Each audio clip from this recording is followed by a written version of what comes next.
Hello there, friendos. Newbornkilik here, welcoming you back to Stupid Urban Stories. Did a little bit of quality control on this one, and I found that it is one of those special stories.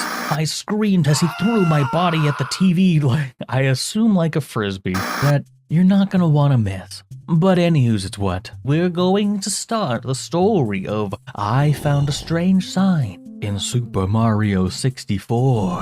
I remember the first and only time that I played Super Mario 64. It was a pivotal moment in my childhood, one that still sends shivers down my spine whenever I think about it. By the way, I'm not really sure why that's in quotations.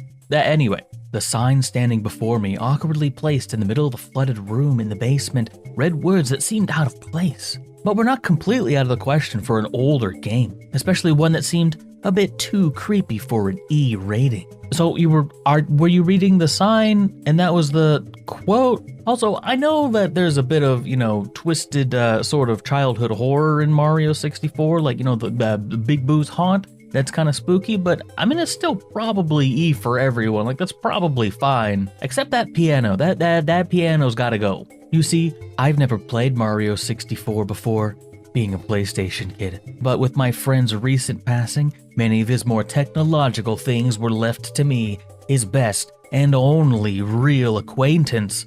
Are you describing me? Like one good friend? One or two? Small group of people.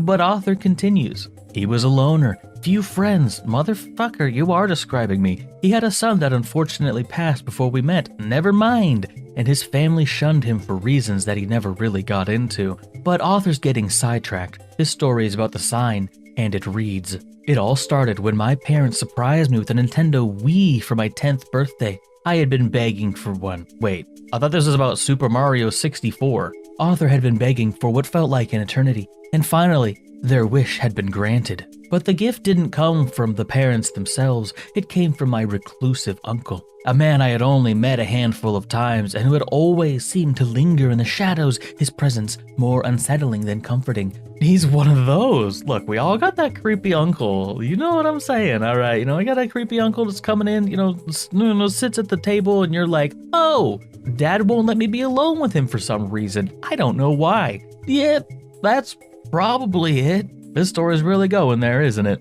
Author continues. My uncle arrived at our doorstep on the morning of my birthday, a strange smile playing on his lips. As he handed me a wrapped package, there was something about the way he looked at me, something in his eyes. 6 feet. Back up. Dad, you need to intervene, alright? And it made his skin crawl. Yep. What is going on in this story? Author pushed aside their unease as they tore into the wrapping paper, revealing a sleek, black Nintendo 64 nestled inside, with a copy of Super Mario 64 sticking out of the top. I thought you said that you obtained a Wii. So that was a fucking lie. My parents exchanged worried glances, but they said nothing as I looked over the strange choice and gift. Now, I'm a good kid, so I played it up and thanked my uncle with as much fake cheers, plural, as I could muster. He simply nodded, his smile never wavering, saying, "I hope you enjoy it as much as my boy once did," before bidding us farewell and disappearing into the darkness of the stormy night once more.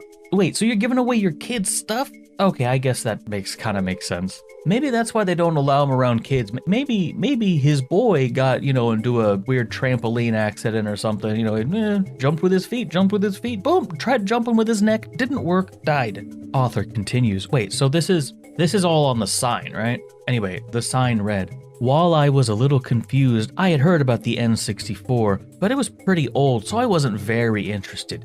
Still, I figured I'd give it a try.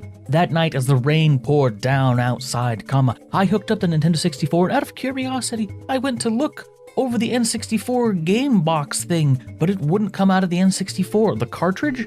He's young, he doesn't know. Anyway, no matter how hard I tried, it just wouldn't come out. Giving up, I pushed the 2 buttons on the console. One did nothing, but the other switched the game on.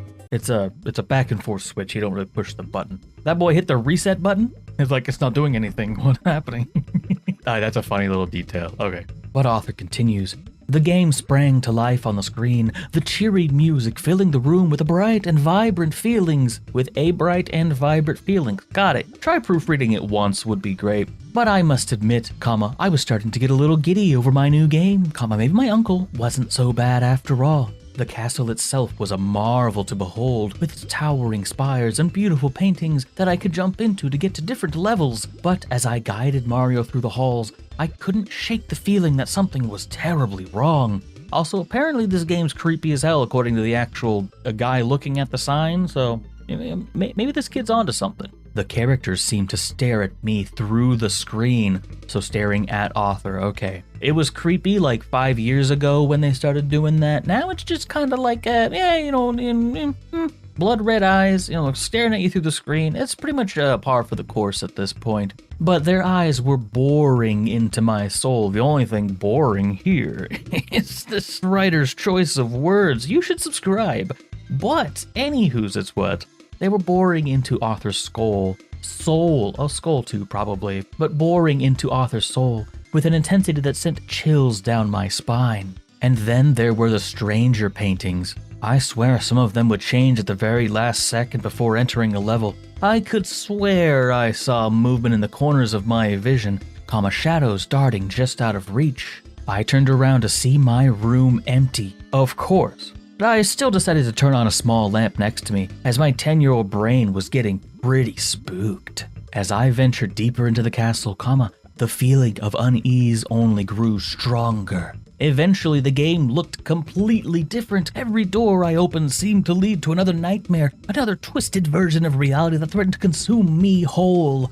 I'm assuming you mean the character, but given that it's a creepypasta, he's probably, starting to feel a little bit of that vacuum. Luigi's poltergust, coming out of the screen is gonna suck his soul right out of him. But still, I pressed on. After all, it's just a game, and nothing in there can actually hurt me. Who apparently is writing signs for everybody? Just curious how that worked out for you. And then, in the depths of the basement, it happened. I got my first game over.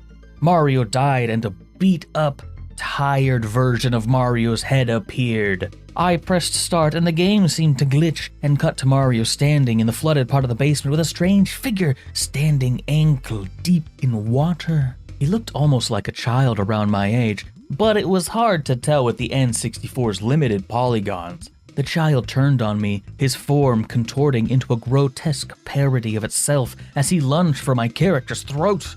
I screamed, stumbled backwards, my heart pounding in my chest as I scrambled for the controller again and struggled to escape the clutches of the virtual child. He's a kid in a video game. He's probably invincible, realistically. They like to do that in video games. So you're probably just screwed, honestly. Good luck. I'm thinking like Fallout. Most of the Fallout games, I don't think you can kill the children. They would make for the best villains, actually. But no matter how hard I tried, I could not escape the evil child, his eyes burning with an otherworldly light as he strangled the life out of my character. He said, "We will play, period, and we will play, and we will play." This continued for 8 seconds. That is in the quotes. So that means that the child straight up said, "And we will played." This continued for about 8 seconds. Move the end of that quote in a little bit. And then, just when I thought I couldn't take it anymore, the screen turned black. And in the reflection, I saw him, the figure of my uncle, lurking in the shadows of my room, his smile wider and more sinister than before. Can your uncle teleport between shadows? You should probably talk to him and see how he does that. How did he get in? Also, I thought you had a lamp on. Well, I guess the lamp could be making shadows. I'm not trying to justify this, okay? It's weird. How'd your uncle get in? We don't have this information. He pushed me to the ground and grabbed my ankles. I screamed as he threw my body at the TV, I assume like a frisbee. As messed up as it is, look, we've all had that kid in our life where we're just like, if there were no consequences and you wouldn't get hurt, I could see using you as a frisbee. You little shit. For legal reasons, I have to say that that's a joke. But Arthur was expecting to be in a lot of pain as my little bone slapped against the old TV. But instead, I felt nothing. Actually, nothing. No sound. No sights. Just an endless expanse of darkness. Looking behind me, I could see what looked like my uncle inside a small box floating in the darkness. As I stared into my uncle's sinister eyes, he seemed to breathe a sigh of relief, and his features became almost caring. Wait, so your uncle threw you into the television and is happy about it now. Is he regretful? What's going on here? How have the parents not been alerted to this situation yet? Someone you know broke into your house and frisbeed your child into a television set. How do you not notice that? Somehow the game had consumed me, body and soul. Before I was able to gather my thoughts, I noticed something off in the distance. It looked like a child. The child I had seen before. The ominous figure simply said, "We will play." Will this go on for about 8 seconds? What was the part about, like, the kid strangling Mario or something? Why did the uncle throw the kid into the TV? Well, actually, it said he was shunned by his family, so maybe they did catch him using his child for recreational frisbee. Anyway, it really doesn't matter in the grand scheme. I'm thinking way too hard about this story. I mean, there were some weird wordings and typos, and like he wanted a Wii, and then he said he got the Wii, but then he got a Nintendo 64 instead. I thought we were actually going to see a story finally about the horrors of the emulator used on the Wii for Super Mario 64, which would have been probably more interesting, but ooh, you know, spooky Nintendo 64 from a creepy uncle that he's not allowed around the children anymore because he'll let him run off with the scissors. This has been Stupid Urban Stories. I've been your host, Newbornkilik. If you want to see more, be sure to leave a like, and Newbornkilik, and I'll see you in the next one. I'm out.